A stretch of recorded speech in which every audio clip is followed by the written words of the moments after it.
Hello viewers, welcome to current affairs crackers. ఈ వీడియోలో మనం 4th జూలై 2025కి సంబంధించిన కరెంట్ అఫైర్స్ని ఎంసీక్యూస్ ద్వారా డిస్కస్ చేసుకుందాం.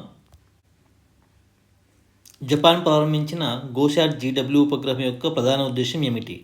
ఈ ఉపగ్రహం యొక్క ప్రధాన ఉద్దేశం గ్రీన్ హౌస్ వాయువులు మరియు నీటి చక్రాన్ని గ్లోబల్ స్థాయిలో గమనించడం. Answer B.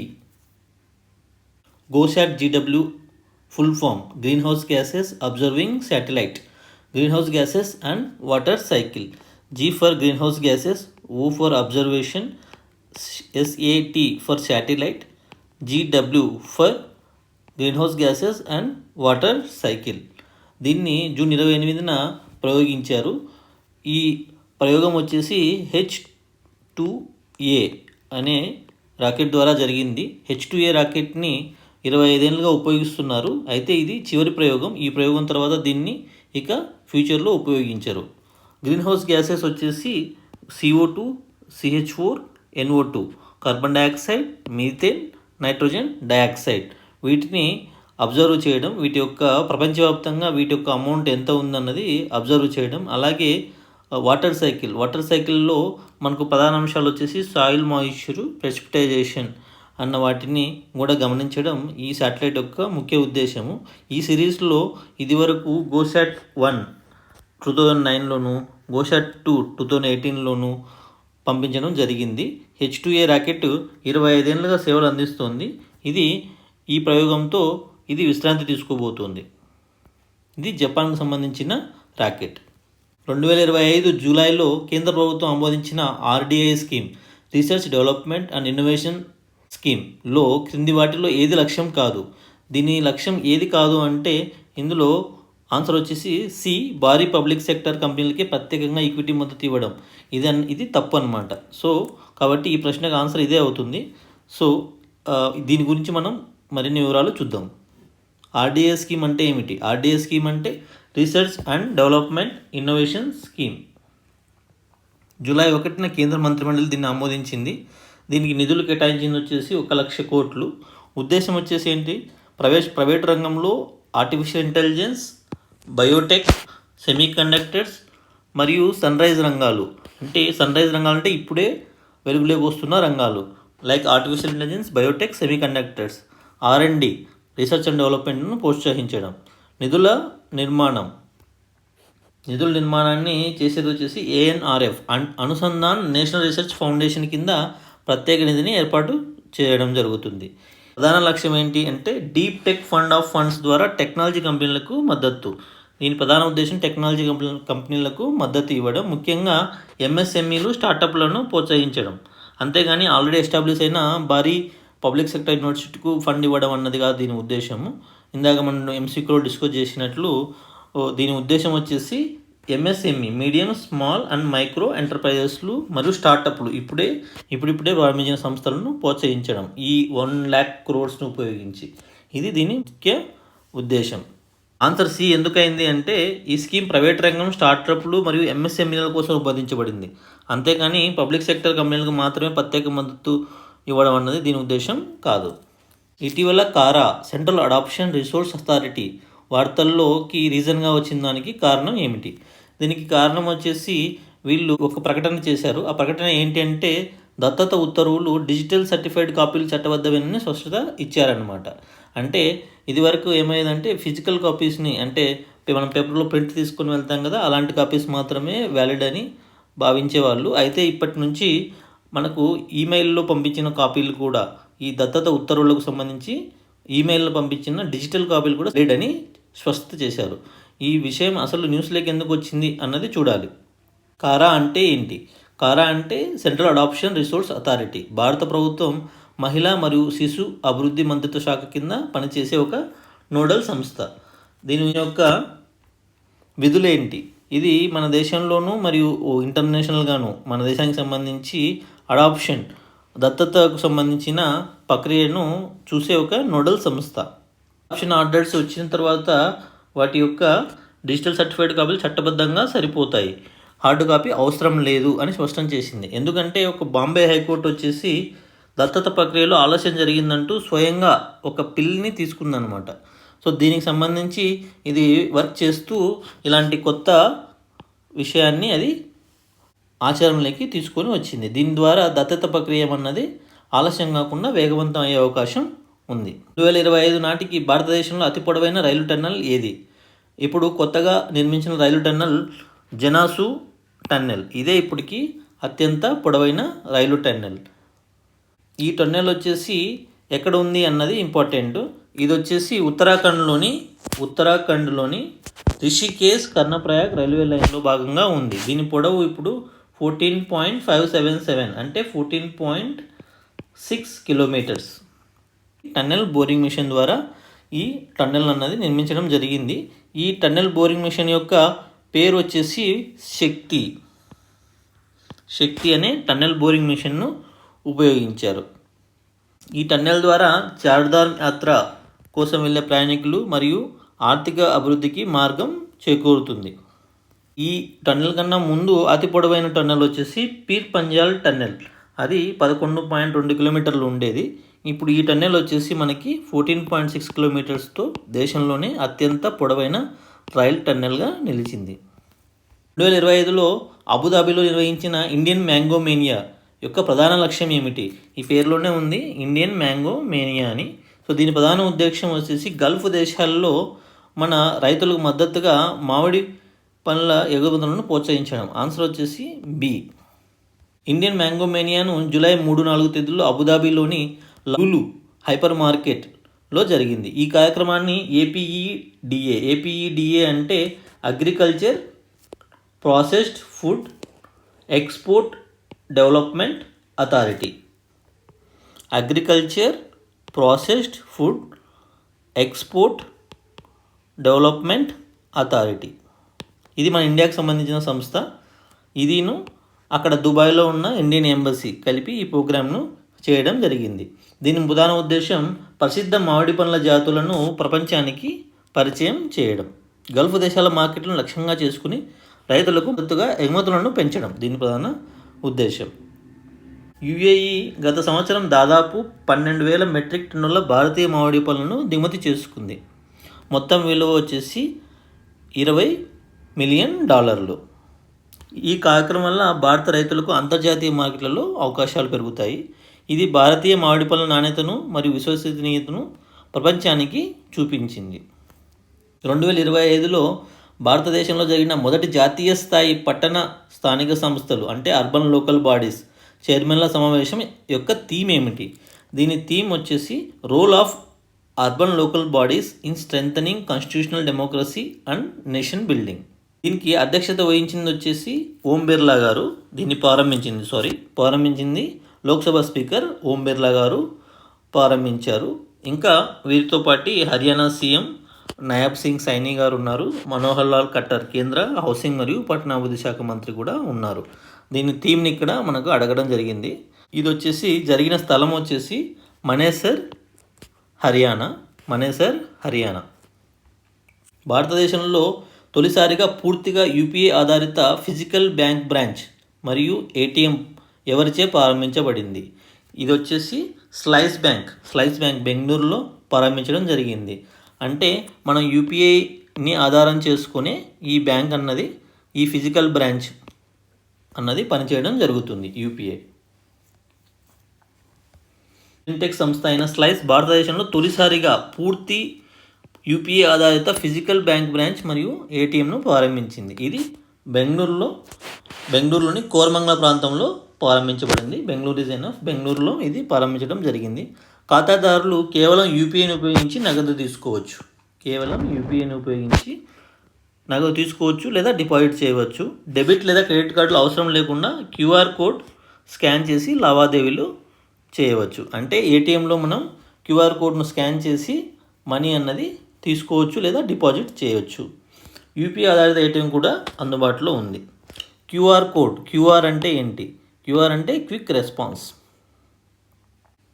బిఎం నరేంద్ర మోడీకి 2025లో ఘనా ప్రభుత్వం కన్ఫర్ చేసిన ఉత్తమ జాతీయ గౌరవం ఏమిటి? దీని పేరు officer of the order of star of Ghana. Answer B. 2025 July 2న Ghana ప్రభుత్వం భారత ప్రధానమంత్రి నరేంద్ర మోదీకి officer of the order of the star of the Ghana అనే జాతీయ గౌరవాన్ని అందజేసింది. ఈ గౌరవం ఎందుకు ఇచ్చారు? మోదీ గారు ప్రపంచ రాజకీయాల్లో చూపిన నాయకత్వ నైపుణ్యం, విశ్వవ్యాప్త దూరదృష్టి మరియు అంతర్జాతీయ సాంస్కృతిక సంబంధాలను బలోపేతం చేసిన సేవలకు గుర్తుగా ఈ గౌరవం ఘనా ప్రభుత్వం భారత ప్రధానమంత్రి నరేంద్ర మోడీకి ఇవ్వడం జరిగింది.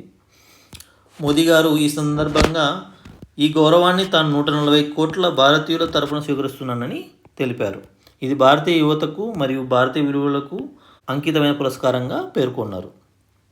ఈ గౌరవం యొక్క ప్రాముఖ్యత ఏంటి? Order of the star of Ghana ఘనాలోని అత్యున్నత గౌరవాలలో ఒకటి. 2025 జూలైలో వాషింగ్టన్ డీసీలో నిర్వహించిన 10వ క్వాడ్ విదేశాంగ మంత్రుల సమావేశంలో ప్రధానంగా ఏ అంశంపై కొత్త భాగస్వామ్యాన్ని ప్రారంభించారు? దీనికి ఆన్సర్ మనకు quad critical minerals initiative. Quad countries అంటే ఏంటో చూద్దాం. క్వాడ్ కంట్రీస్ అంటే మనకి ఇండియా, ఆస్ట్రేలియా, జపాన్, అమెరికా, ఈ 4 దేశాలని మనం క్వాడ్ కంట్రీస్ అని అంటాము. దీని స్థలం వచ్చేసి మనకి ఈ సమావేశం జరిగిన స్థలం వచ్చేసి వాషింగ్టన్ డీసీలో ఉంది. క్వాడ్ క్రిటికల్ మినరల్స్ పార్ట్నర్షిప్ అనేది ఇందులో ముఖ్య ఉద్దేశము. ఈ ఫారెన్ మినిస్టర్ మీటింగ్ జరిగింది కదా, దీని యొక్క ముఖ్య ఉద్దేశం ముఖ్యమైన ఖనిజాల సరఫరా గొలుసును భద్రపరచడం, అంటే క్రిటికల్ మినరల్స్ యొక్క సప్లై చైన్ని సెక్యూర్ చేయడము, పారిశ్రామిక అవసరాల నిమిత్తం వాటిని స్థిరంగా అందుబాటులో ఉంచే వ్యూహాన్ని చూసుకోవడం ప్రధానమైన స్ట్రాటజిక్ భాగస్వామ్యంగా ఇది ముందుకు వచ్చింది. 2025 జూలైలో ప్రారంభించిన సీ ఫ్లడ్ వ్యవస్థ ద్వారా ముందస్తుగా తెలియజేయబడేది ఏంటి? ఈ వ్యవస్థ ద్వారా ముందుగా తెలియజేయబడేది మనకి వరద స్థాయిలు మరియు నీటి ప్రవాహాలు. దీన్ని వచ్చేసి ఇప్పుడు మహానది, గోదావరి, తాపి నదుల విభాగాల్లో వరదలు 2 రోజుల ముందే మనకు ఊహించుకునేందుకు, అంటే ప్రెడిక్ట్ చేసేందుకు ఇది వీలు కల్పిస్తుంది. గ్రామ స్థాయిలో వరద పాలనకు అనుగుణంగా ముందస్తు వరద నివేదికలు, మ్యాప్స్ అందించడం ఈ వ్యవస్థ యొక్క పని. భారతదేశంలో మొట్టమొదటి క్యూఆర్ ఆధారిత డిజిటల్ హౌస్ అడ్రస్ సిస్టమ్ ఏ నగరంలో ప్రారంభించడం జరిగింది? ఇందాకే మనం చూసాము ఒక క్వశ్చన్, క్యూఆర్ బేస్డ్ బ్యాంక్ అని ఒక క్వశ్చన్ చూసాము. బెంగళూరులో స్లైస్ బ్యాంక్. ఇప్పుడు సేమ్ క్యూఆర్ బేస్డ్ టెక్నాలజీతోనే మనకి హౌస్ అడ్రస్ సిస్టమ్ని ఒక నగరంలో ప్రారంభించడం జరిగింది. ఆ నగరం వచ్చేసి మనకి ఇందోర్ వచ్చేసి మనకి మధ్యప్రదేశ్లో ఉంటుంది. భారతదేశంలోని మొట్టమొదటి క్యూఆర్ ఆధారిత డిజిటల్ ఇంటి చిరునామా వ్యవస్థ 2025 జూన్ 29న మధ్యప్రదేశ్లోని ఇండోర్ నగరంలో ప్రారంభించడం జరిగింది. దీని ప్రత్యేకత ఏంటి? ప్రతి ఇంటికి ప్రత్యేకమైన క్యూఆర్ కోడ్ ప్లేట్ను జారీ చేయడం జరుగుతుంది. ఆ ప్లేట్ను స్కాన్ చేస్తే ఇంటికి స్థిరమైన GPS ఆధారిత డిజిటల్ చిరునామా కనిపిస్తుంది. ఇది డిజిపిన్ విధానానికి అనుసంధానంగా కూడా పనిచేస్తుంది. 2025లో ప్రసిద్ధ మణిపురి నృత్యకారిణి తియం సూర్యముఖి దేవిని ఏ భారతీయ గౌరవం లభించింది? ఈమెకు పద్మశ్రీ లభించింది. ఈమె జూన్ 29న చనిపోయారు. ఆమె చనిపోయారు. అయితే ఇదే సంవత్సరం ఆమెకి పద్మశ్రీ కూడా లభించింది. ఈమె మణిపూరి శాస్త్రీయ నృత్యకారిణి. భారతదేశంలో మొట్టమొదటి సౌర విద్యుత్ ఆధారిత స్మార్ట్ బస్ స్టేషన్ ఎక్కడ ప్రారంభించడం జరిగింది? ఇది సూరత్లో ప్రారంభించడం జరిగింది. 2025 జూలై 2న గుజరాత్ రాష్ట్రంలోని సూరత్ నగరంలో భారతదేశపు మొట్టమొదటి సౌర విద్యుత్ ఆధారిత స్మార్ట్ బస్ స్టేషన్ ప్రారంభించడం జరిగింది. ఈ బస్ స్టేషన్ పూర్తిగా సౌర విద్యుత్ ఆధారంగా నడుస్తుంది. అంటే ఇందులో ఎలక్ట్రిక్ బస్సులు ఉంటాయి, అలాగే సోలార్ ప్యానెల్స్ ఉంటాయి. సోలార్ ప్యానెల్స్ ద్వారా వచ్చిన విద్యుత్తో ఈ బస్సులు ఛార్జింగ్ చేయడం జరుగుతుంది. అంటే ఇది 100% రెన్యూవబుల్ ఎనర్జీతో పనిచేసే బస్ స్టేషన్. టేస్ట్ అట్లాస్ తాజాగా 100 బెస్ట్ కుజిన్స్ 24-25 ర్యాంకింగ్లో భారతీయ వంటకాలు ఏ స్థానంలో నిలిచాయి? టేస్ట్ అట్లాస్ అనే ఒక సంస్థ ఈ రిపోర్ట్ను మనకి ఇస్తుంది, ఈ ర్యాంకింగ్స్ని ఇస్తుంది. అయితే ఇందులో భారతీయ వంటకాల యొక్క స్థానం ఎంత అని అడుగుతున్నారు. ఈ స్థానం వచ్చేసి మనకి 12th ప్లేస్లో ఇండియా అన్నది ఉంది అనమాట. టేస్ట్ అట్లాస్ ఒక ప్రముఖ అంతర్జాతీయ గైడ్ సంస్థ. ఇది ప్రయాణ గైడ్ సంస్థ. ఇది ప్రపంచవ్యాప్తంగా వంటకాలపై వినియోగదారుల అంచనాల ఆధారంగా 100 బెస్ట్ క్యూజిన్స్ ర్యాంకింగ్ను నిర్వహిస్తుంది. భారతీయ వంటక సంప్రదాయాలు 12వ స్థానంలో నిలిచాయి. అయితే ఫస్ట్ ప్లేస్లో వచ్చేసి గ్రీక్ దేశానికి సంబంధించిన వంటకాలు ఫస్ట్ ప్లేస్లో ఉన్నాయి. భారత ప్రభుత్వం 2025 మే నెలలో రూపొందించిన మరియు ఆర్బీఐ జూన్ 30న బ్యాంకులకు అమలు చేయాలని ఆదేశించిన ఫైనాన్షియల్ ఫ్రాడ్ రిస్క్ ఇండికేటర్ ఏం సూచిస్తుంది? ఇది ఫైనాన్షియల్ మోసాల ప్రమాదాన్ని మొబైల్ నెంబర్ల ఆధారంగా గుర్తించే ఒక వ్యవస్థ. ఇది ఫ్రాడ్ రిస్క్ ఇండికేటర్ అనేది మొబైల్ నెంబర్ల ఆధారంగా ఫైనాన్షియల్ మోసాల ప్రమాదాన్ని గుర్తించే ఒక ప్రత్యేకమైన వ్యవస్థ. ఇది భారత ప్రభుత్వం ప్రారంభించిన కొత్త టెక్నాలజీ ఆధారిత భద్రతా చొరవగా నిలుస్తుంది. ఎలా పనిచేస్తుంది? వినియోగదారుల మొబైల్ నెంబర్లను రిస్క్ స్థాయిలుగా వర్గీకరిస్తుంది. బ్యాంకులు మరియు యూపీఐ యాప్లు ఈ సమాచారం ఆధారంగా లావాదేవీలను నిలిపివేయగలవు లేదా వినియోగదారులకు హెచ్చరికలు జారీ చేయగలవు. అంటే మన మొబైల్ నెంబర్లను medium, high and very high risk స్థాయిల్లో వర్గీకరించి ఆ సమాచారం ఆధారంగా బ్యాంకులు మరియు యూపీఐ యాప్లు, మనం వాడే యూపీఐ యాప్లు ఏం చేస్తాయంటే మన కేటగిరీని బట్టి మనకు సేవలను ఆపివేయడం అన్నది జరుగుతుంది. దీని ద్వారా మనం ఒక ఫ్రాడ్ని ఆపే ప్రయత్నం జరుగుతుందన్నమాట. దీని లక్ష్యం వచ్చేసి డిజిటల్ ఫైనాన్షియల్ మోసాల నివారణకు ముందస్తుగా చర్యలు తీసుకోవడం, వినియోగదారుల డేటాను రక్షించడంతో పాటు ఆర్థిక వ్యవస్థపై నమ్మకాన్ని పెంచడం దీని యొక్క ముఖ్య ఉద్దేశం. CII confederation of Indian industry అంచనాల ప్రకారం 2025-26 ఆర్థిక సంవత్సరానికి భారతదేశ జీడిపి వృద్ధి రేటు ఎంతగా ఉండే అవకాశం ఉంది? ఇది మన జీడిపి వృద్ధి రేటు ప్రెడిక్షన్ వచ్చేసి 6.7%గా ఉంటుంది అని సిఐఐ అంచనా వేస్తుంది. సిఐఐ భారత పరిశ్రమల సమాఖ్య.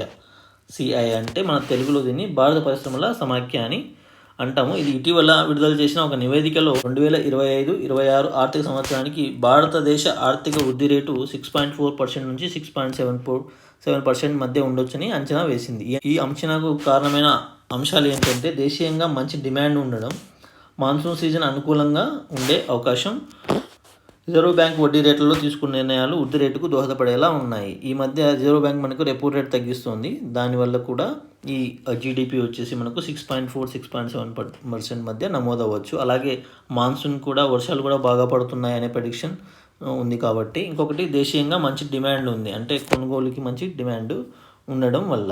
అలాగే ప్రభుత్వ పెట్టుబడులు, మౌలిక వసతులు పెరుగుదల కూడా ఈ వృద్ధిని ప్రోత్సహిస్తున్నాయి. 2025 జూన్ 30 నుండి జూలై 3 వరకు స్పెయిన్లోని సెవిల్లాలో జరిగిన 4వ అంతర్జాతీయ ఆర్థిక అభివృద్ధి సమావేశం FFD4లో ప్రధానంగా ఏ ప్రకటన చేయబడింది? సెవిల్లా కమిట్మెంట్ పేరిట 130 అంతర్జాతీయ కార్యక్రమాలు ప్రారంభించారు. అంటే ఇది ముఖ్యంగా సస్టైనబుల్ డెవలప్మెంట్ గోల్స్ ఉన్నాయి కదా, వాటిని అచీవ్ చేయడంలో, సస్టైనబుల్ డెవలప్మెంట్ గోల్స్లో వాటిని అమలు చేయడంలో ఈ సమావేశం అనేది జరిగింది. ఇందులో సెవిల్లా కమిట్మెంట్ అని ఒకటి తీసుకొచ్చారు. ఈ సమావేశంలో సెవిల్లా కమిట్మెంట్ పేరుతో ఒక ప్రధాన ప్రకటన అన్నది చేయడం జరిగింది. దీనిలో భాగంగా 130 అంతర్జాతీయ అభివృద్ధి కార్యక్రమాలు చేపట్టబడతాయి. ఈ ప్రణాళికలు ప్రధానంగా SDG సస్టైనబుల్ డెవలప్మెంట్ గోల్స్ నిధుల లోటును తీర్చే దిశగా పెట్టుబడుల పెంపు మరియు పన్నుల సంస్కరణలు మరియు క్లైమేట్ ఫైనాన్స్ వంటి అంశాలపై కేంద్రీకృతమై ఉంటాయి. సెవిల్లా కమిట్మెంట్ ద్వారా అభివృద్ధి చెందుతున్న దేశాలకు ఆర్థిక సహాయం మరియు పెట్టుబడుల ద్వారా సుస్థిర అభివృద్ధి లక్ష్యాలు, అంటే సస్టైనబుల్ డెవలప్మెంట్ గోల్స్ సాధనలో మద్దతు అందించడమే లక్ష్యం. ఈ అభివృద్ధి చెందుతున్న దేశాలు ఈ SDGని అందుకోవడంలో మద్దతు ఇవ్వడానికి ఈ సెవిల్లా కమిట్మెంట్ అన్నది ఉపయోగపడుతుంది. ఇది ప్రపంచ ఆర్థిక వ్యవస్థను మరింత సమతుల్యం, బ్యాలెన్స్ చేయడం, సమానత్వం వైపు నడిపే విధంగా చేసిన ప్రయత్నం అని చెప్పొచ్చు. 2027 ఫిబ్రవరి 4-9 మధ్య 3వ భారత్ మొబిలిటీ గ్లోబల్ ఎక్స్పో ఏ ప్రాంతంలో నిర్వహించడం జరుగుతుంది? ఇది ఢిల్లీ NCR ప్రాంతంలో చేయడం అన్నది జరుగుతుంది.